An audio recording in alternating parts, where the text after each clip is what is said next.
പിറ്റേന്ന് വീണ്ടും അവർ അതേ സ്ഥലത്തേക്ക് എത്തി തിരച്ചിൽ ആരംഭിച്ചു. അവർ കയ്യിൽ മാഗ്നറ്റോമീറ്ററും സൈഡ് സ്കാൻ സോണാറും ബ്ലോവറും കരുതിയിരുന്നു. ഇന്നലെ തിരിഞ്ഞ സ്ഥലത്തിന്റെ കൃത്യം 2 കിലോമീറ്റർ ഡയമീറ്റർ ദൂരത്തിൽ ഇന്ന് നമുക്ക് തിരയാം. സ്യൂട്ടിലെ വയർലെസ്സിലൂടെ ചാർലി സമന്യയോട് പറഞ്ഞു. വളരെ പെട്ടെന്ന് തന്നെ അവർ കടലിന്റെ ആഴങ്ങളിലെത്തിയിരുന്നു. സമന്യ, മാഗ്നറ്റോമീറ്ററിലെ സൂചിയിലെ ചെറിയൊരു അനക്കവും നിസ്സാരമായി കരുതരുത്, ചാർലി സമന്യയോട് പറഞ്ഞു. ചാർലി തുടർന്നു. അതുപോലെ ബ്ലോവർ ഉപയോഗിക്കുമ്പോൾ ശ്രദ്ധിക്കണം. ഇതിന്റെ ഹാൻഡിലിൽ ശക്തമായി പിടിക്കണം, അല്ലെങ്കിൽ ഇതിന്റെ ശക്തിയിൽ പിറകിലേക്ക് തെറിച്ചു വീഴാനിടയുണ്ട്. സൂക്ഷിക്കണം. അമ്മാവ, സോണറിൽ കൊട്ടാരത്തിന്റെ അവശിഷ്ടങ്ങളുടെ എന്തെങ്കിലും സൂചന ലഭിച്ചാൽ പറയണം. ശരി ചാർലി, പോൾ വയർലെസ്സിലൂടെ മറുപടി നൽകി. മണിക്കൂറുകൾ പെട്ടെന്ന് തന്നെ കടന്നുപോയി. പക്ഷേ രക്തപവിഴത്തെപ്പറ്റി അവർക്ക് യാതൊരു വിവരവും ലഭിച്ചില്ല. ചാർലിയും സമന്യയും നിരാശ നിറഞ്ഞ മുഖത്തോടെ ബോട്ടിലേക്ക് കയറി. അമ്മാവ, നമ്മുടെ കണക്കുകൂട്ടലുകൾ എല്ലാം തെറ്റായിരുന്നു.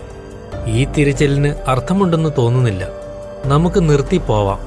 ജോർദനെ നമുക്ക് സാലിയേറിയുടെ കയ്യിൽ നിന്നും രക്ഷിക്കാനാവില്ല അമ്മാവ, വളരെയധികം നിരാശ നിറഞ്ഞ സ്വരത്തിൽ ചാർലി പോളിനോട് പറഞ്ഞു.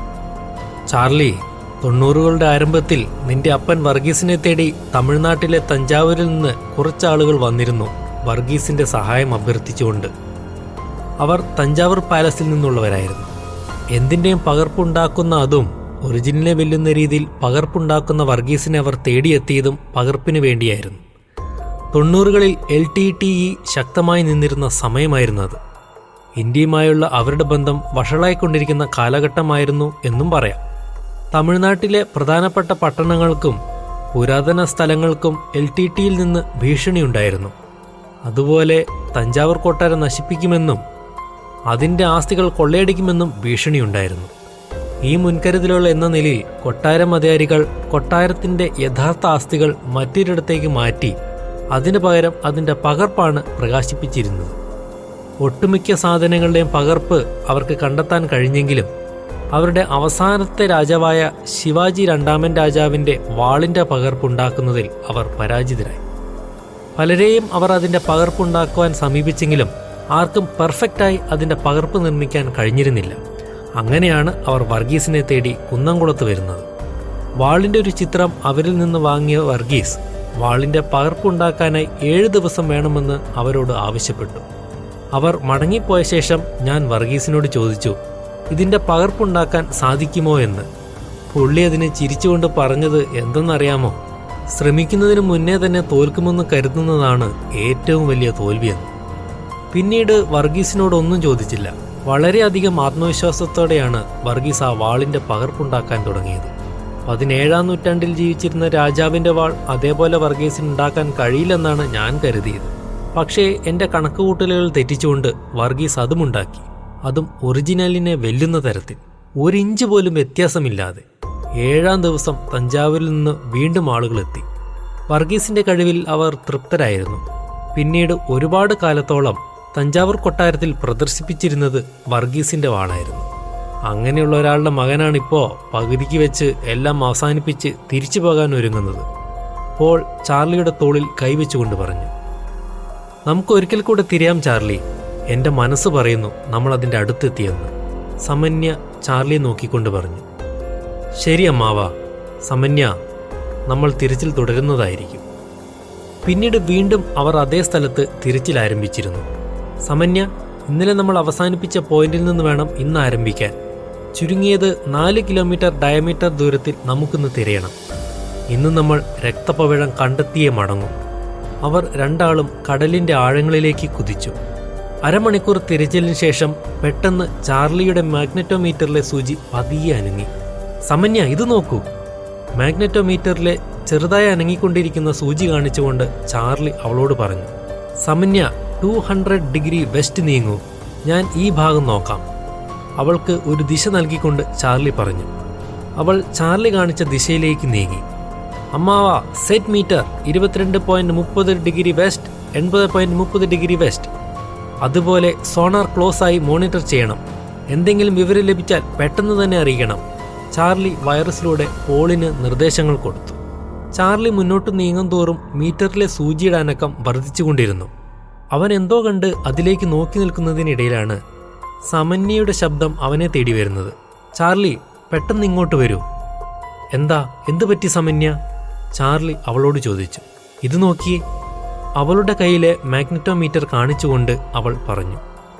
അവളുടെ കയ്യിലെ മാഗ്നറ്റോമീറ്ററിലെ സൂചി അതിവേഗത്തിൽ ചലിച്ചുകൊണ്ടിരുന്നു.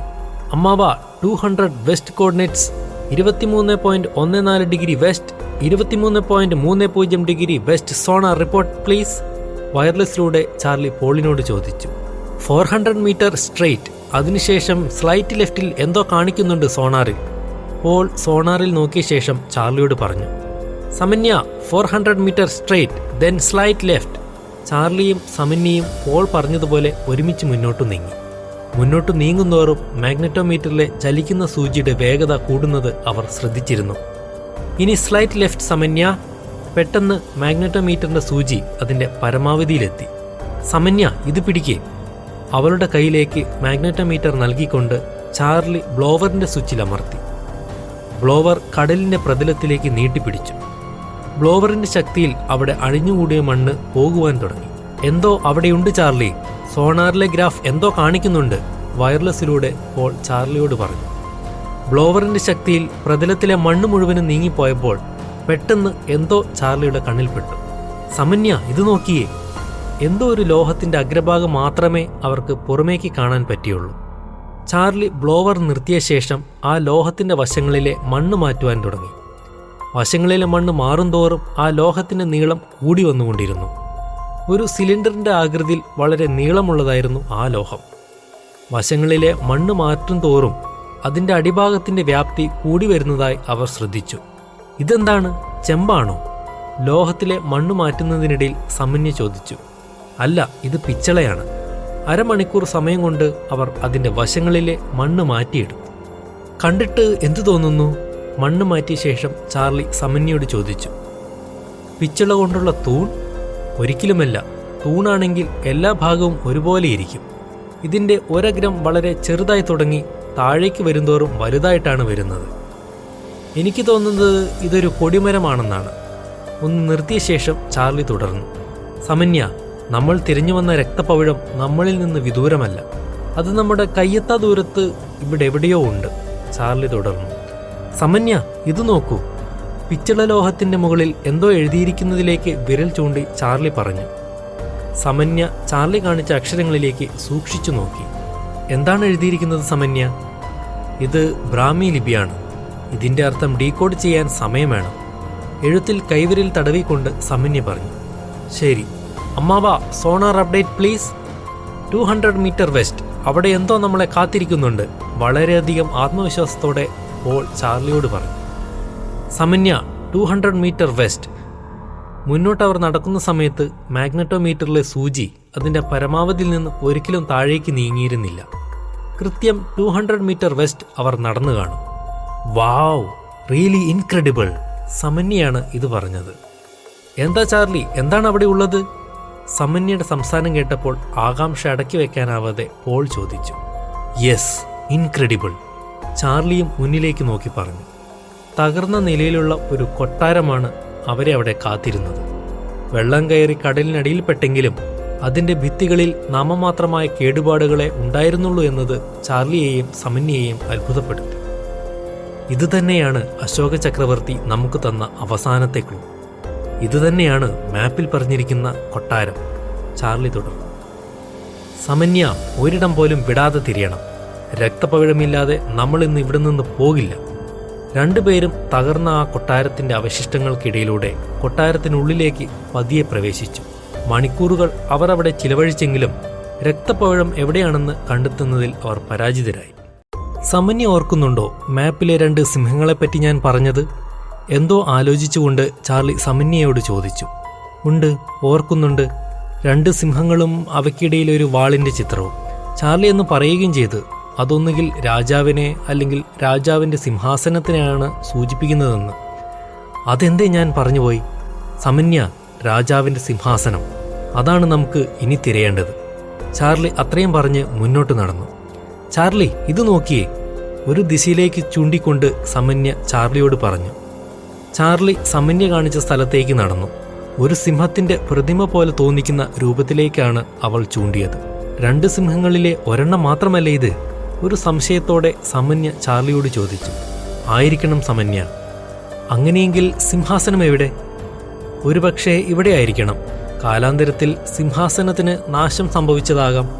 ചാർലി അത്രയും പറഞ്ഞ ശേഷം ബ്ലോവർ ആ ഭാഗത്തേക്കായി നീട്ടിപ്പിടിച്ചു. പ്രതിമയുടെ വശങ്ങളിലെ മണ്ണ് നീങ്ങി. മണ്ണ് നീങ്ങിയ പ്രതലത്തിൽ ചാർലി കൈകൾ കൊണ്ടു തൊട്ടു. ഇവിടെ തന്നെ ആയിരിക്കണം സമന്യ. പ്രതലത്തിൽ കൈവച്ചുകൊണ്ട് ചാർലി പറഞ്ഞു. പക്ഷേ എവിടെ? മറ്റൊന്നും കാണുന്നില്ലല്ലോ ചാർലി. നമുക്ക് ലഭിച്ച അവസാന ക്ലൂ ഈ സിംഹാസനം മാത്രമാണ്. നമുക്കിവിടെ കുഴിക്കണം സമന്യ. എന്തെങ്കിലും ലഭിക്കാതിരിക്കില്ല. ഇവിടെ വെയിറ്റ് ചെയ്യൂ, ഞാനിപ്പോൾ വരാം. ചാർലി അത്രയും പറഞ്ഞ് ബോട്ട് ലക്ഷ്യമാക്കി നീന്തി. പെട്ടെന്ന് തിരിച്ചു വന്ന ചാർലിയുടെ കയ്യിലെ പിക്കാസ് സമന്യ ശ്രദ്ധിച്ചു. ചാർലി പിക്കാസ് കൊണ്ട് ആ പ്രതലത്തിൽ വളരെ ശക്തിയോടെ കുഴിക്കാൻ തുടങ്ങി. 5ാമത്തെ പിക്കാസിന്റെ ആഘാതത്തിൽ പ്രതലം തകർന്നിരുന്നു. Charlie wait! സമന്യ വീണ്ടും കുഴിക്കുന്നതിൽ നിന്ന് ചാർലിയെ തടഞ്ഞു. കുഴിച്ച സ്ഥലത്തെ അവശിഷ്ടങ്ങളും മണ്ണും കൈകൊണ്ടവൾ പതിയെ നീക്കി. ചാർലി, ഇത് നോക്കിയേ! വളരെ സന്തോഷത്തോടെ സമന്യ ചാർലിയോട് പറഞ്ഞു. മരം കൊണ്ട് നിർമ്മിച്ച ഒരു പെട്ടിയായിരുന്നു അത്. അതിനു മുകളിലെ മണ്ണ് തുടച്ചു കളഞ്ഞുകൊണ്ട് സമന്യ ആ പെട്ടി കുഴിയിൽ നിന്നും പുറത്തേക്കെടുത്തു. സമന്യ ചാർലിയുടെ മുഖത്തേക്ക് നോക്കി. പെട്ടി തുറക്കട്ടെ എന്നായിരുന്നു ആ നോട്ടത്തിന്റെ അർത്ഥം. അവൾ പതിയെ ആ പെട്ടി തുറന്നു. ചാർലിയും സമന്യയും ആ പെട്ടിക്കകത്തേക്ക് നോക്കി. പിടിയിൽ ചുവന്ന കല്ല് പിടിപ്പിച്ചിട്ടുള്ള ഒരു വാളായിരുന്നു അതിൽ. രക്തപ്പവിഴം. വാളിന്റെ പിടിയിലെ ചുവന്ന കല്ലിലേക്ക് നോക്കിക്കൊണ്ട് അതിശയത്തോടെ ചാർലി പറഞ്ഞു. സന്തോഷം അടക്കി വെക്കാനാവാതെ വയർലെസ്സിലൂടെ അവൻ പറഞ്ഞു. അമ്മാവാ, അവസാനം നമ്മൾ കണ്ടെത്തിയിരിക്കുന്നു. രക്തപ്പവിഴം നമ്മൾ കണ്ടെത്തിയിരിക്കുന്നു. വളരെയധികം സന്തോഷത്തോടെ ചാർലി പോളിനോട് പറഞ്ഞു. പെട്ടെന്ന് മുകളിലേക്ക് വാ, കോസ്റ്റ് ഗാർഡ് റോന്തു ചുറ്റുന്നുണ്ട്. സന്തോഷത്തിലും ഒരു മുന്നറിയിപ്പ് നൽകും പോലെ പോൾ പറഞ്ഞു. ചാർലി പെട്ടിയിൽ നിന്ന് വാൾ കയ്യിലേക്കെടുത്തു. രക്തപ്പവിഴത്തിലേക്ക് സ്പർശിക്കാൻ തുനിഞ്ഞതും സമന്യ അവന്റെ കൈകളെ തടുത്തു. അരുത്! ചാർലിയുടെ കൈകളിൽ പിടിച്ചുകൊണ്ട് അവൾ പറഞ്ഞു. പെട്ടെന്ന് വാളിലുണ്ടായിരുന്ന ചുവന്ന കല്ല് പ്രകാശിക്കാൻ തുടങ്ങി. അതിന്റെ വെളിച്ചം കടലിന്റെ അടിത്തട്ടിൽ നിന്ന് ഒരു നേർത്ത രേഖ തീർത്ത് മുകളിലേക്ക് പോയിക്കൊണ്ടിരുന്നു. കല്ലിന്റെ പ്രകാശം വർദ്ധിച്ച് അത് ജ്വലിക്കുവാൻ തുടങ്ങി. പെട്ടെന്ന് ശക്തമായി ഇടിവെട്ടാൻ തുടങ്ങി. ചാർലി, എനിക്ക് പേടിയാവുന്നു. വാ, നമുക്ക് പോകാം. സമന്യ ചാർലിയെ നോക്കി പറഞ്ഞു. ചാർലി, കാലാവസ്ഥ മാറിക്കൊണ്ടിരിക്കുന്നു. മേഘങ്ങൾ കൊണ്ട് വലയം തീർത്തിരിക്കുന്നു ആകാശത്തിൽ. നല്ല കാറ്റുമുണ്ട്. വേഗം മുകളിലേക്ക് വാ. വയർലെസ്സിലൂടെ പോൾ ചാർലിയോട് പറഞ്ഞു. ചാർലി പെട്ടെന്ന് തന്നെ ആ വാൾ പെട്ടിയിലാക്കി പെട്ടിയടച്ചു.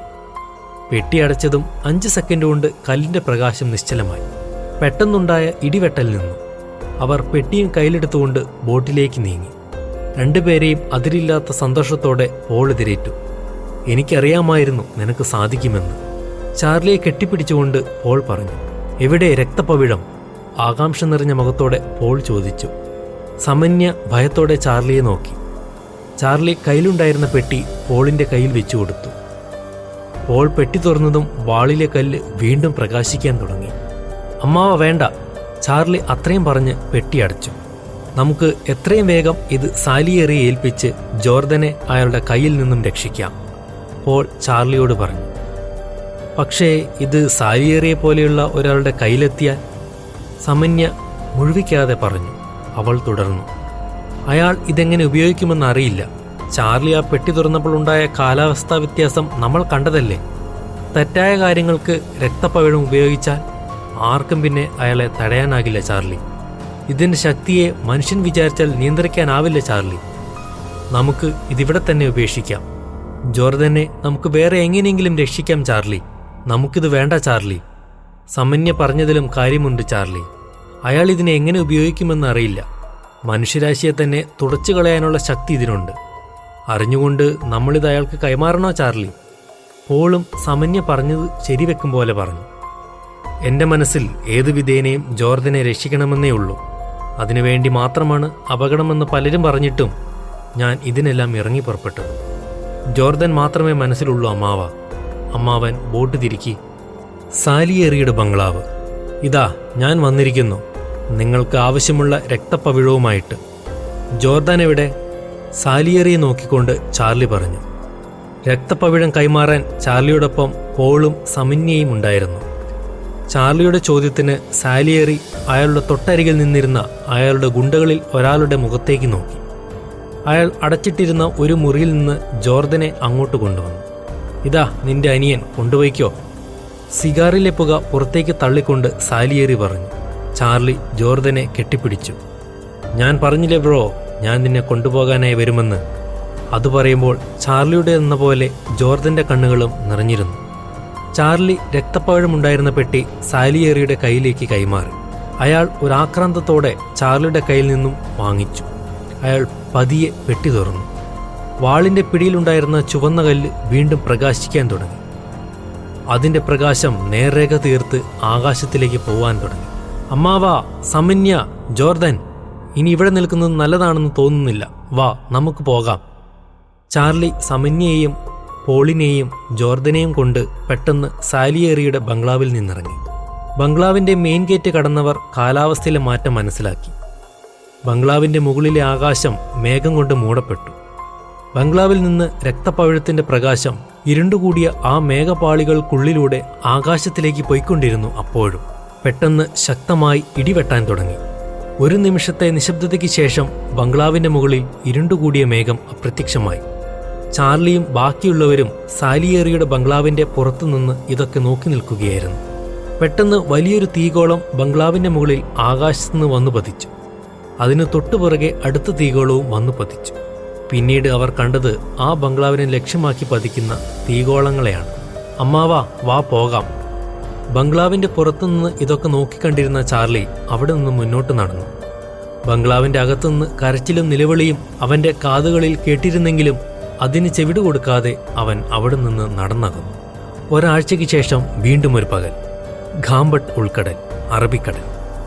കടലിന്റെ ആഴങ്ങളിലേക്ക് ചാർലിയോടൊപ്പം ജോർദനും കുതിച്ചു. മണിക്കൂറുകൾക്ക് ശേഷം രണ്ടുപേരും ബോട്ടിലേക്ക് തിരിച്ചെത്തി. അവരുടെ കയ്യിൽ ഒരു പെട്ടിയുണ്ടായിരുന്നു. അമ്മാവാ, നമ്മൾ സംശയിച്ചത് തന്നെ, ചാർലി പോളിനോട് പറഞ്ഞു. അങ്ങനെയെങ്കിൽ നമ്മൾ കോടിപതികളായിരിക്കുന്നു, ചാർലിയെ കെട്ടിപ്പിടിച്ചുകൊണ്ട് പോൾ പറഞ്ഞു. കോടിപതികളോ? ആരെങ്കിലും ഒന്ന് പറയാമോ, നമ്മൾ എന്തിനാണ് വീണ്ടും ഇവിടേക്ക് വന്നത്? സമന്യ ഒന്നും മനസ്സിലാവാതെ അവരോട് ചോദിച്ചു. ഇതെന്താ ഈ പെട്ടിയിൽ? സമന്യ തുടർന്നു. നമ്മൾ രക്തപ്പവിഴം എടുക്കാനായി ഇവിടെ മുങ്ങിത്തപ്പിയത് ഓർക്കുന്നുണ്ടോ സമന്യ? അതെങ്ങനെ മറക്കാനാണ് ചാർലി? അന്നെൻ്റെ മാഗ്നറ്റോമീറ്ററിലെ സൂചി ആദ്യമായി ചലിച്ചത് ഓർക്കുന്നുണ്ടോ? ഉണ്ട്. എന്നിട്ട് എന്നോട് വെസ്റ്റ് നോക്കി പോകുവാൻ പറഞ്ഞു. എന്നിട്ട് ചാർലി വേറെ എങ്ങോട്ടോ പോയി. അതെ, എൻ്റെ കയ്യിലെ മാഗ്നറ്റോമീറ്റർ ചലിച്ചത് യഥാർത്ഥത്തിൽ രക്തപ്പവിഴത്തിൻ്റെ സാമീപ്യം കൊണ്ടല്ല. പിന്നെ 1782 തമിഴ്നാട്ടിലെ മദ്രാസിൽ നിന്ന് ഈസ്റ്റ് ഇന്ത്യ കമ്പനിയുടെ കപ്പലുകൾ ഇംഗ്ലണ്ടിലേക്ക് പുറപ്പെട്ടിരുന്നു. അതും സ്വർണ്ണ നാണയങ്ങളും രത്നങ്ങളും വഹിച്ചുകൊണ്ട്. അതറിയാം ചാർലി. ഗ്രോസ് വേനോർ എന്നായിരുന്നു ആ കപ്പലിൻ്റെ പേര്. കേപ്പ് ടൗണിൽ എത്തുന്നതിന് മുൻപ് അത് തകരുകയായിരുന്നു. അതെ, ആ കഥ എല്ലാവർക്കും അറിയാം. പക്ഷേ അന്ന് പുറപ്പെട്ട ഗ്രോസ് വെനോറിനൊപ്പം ഉണ്ടായിരുന്ന മറ്റു കപ്പലുകളിലെ 3 മോശം കാലാവസ്ഥയെ തുടർന്ന് വഴിതെറ്റുകയും പിന്നീട് തകരുകയും ചെയ്തു. അതും ഗ്രോസ് വെനോർ മുങ്ങുന്നതിന് മുൻപ്. ഈസ്റ്റ് ഇന്ത്യ കമ്പനി പിന്നീട് ഒരുപാട് കാലം അതിനായി തിരച്ചിൽ നടത്തിയെങ്കിലും അവർക്കതിനെപ്പറ്റി വിവരങ്ങൾ ലഭിച്ചില്ല. ആ കപ്പലാണ് അന്നത്തെ തിരച്ചിലിൽ നമ്മൾ കണ്ടെത്തിയിരിക്കുന്നത്. പെട്ടി തുറന്നുകൊണ്ട് ചാർലി പറഞ്ഞു. 4 പേരുടെയും കണ്ണുകൾ ആ പെട്ടിയിലേക്ക് ഉറ്റുനോക്കി. പെട്ടിക്കകത്തെ സ്വർണ്ണ നാണയങ്ങൾ കയ്യിലേക്ക് വാരിയെടുത്ത് പോളിനോടായി ചാർലി പറഞ്ഞു. ഇതുപോലെ 100 കണക്കിന് പെട്ടികൾ ആ കപ്പലിലുണ്ട്. സമന്യ, ഇപ്പോൾ മനസ്സിലായോ നമ്മൾ എങ്ങനെയാണ് കോടിപതികളായതെന്ന്? അമ്മാവാ, ഇതെന്താ നോക്കിയേ. പെട്ടിയുടെ ഉൾഭാഗത്തായി ഉണ്ടായിരുന്ന പിച്ചള തകിടിലേക്ക് നോക്കിക്കൊണ്ട് ചാർലി പറഞ്ഞു. മറ്റു 3 പേരും അത് കേട്ട് അതിലേക്ക് നോക്കി. കണ്ടിട്ട് ഒരു മാപ്പാണെന്ന് തോന്നുന്നു. ഒരു നിധിയിലേക്കുള്ള മാപ്പ്. വീണ്ടും മാപ്പോ? 3 പേരും ഒരുമിച്ച് ചോദിച്ചു. അതെ, നിധിയിലേക്കുള്ള മാപ്പ്. പക്ഷേ ഈ മാപ്പിനെ പറ്റി ഇപ്പോൾ നമ്മൾ പറയുന്നില്ല. അത് നമുക്ക് രക്തപ്പവിഴം പാർട്ട് 2 പറയാം, ചാർലി ചിരിച്ചുകൊണ്ട് പറഞ്ഞു.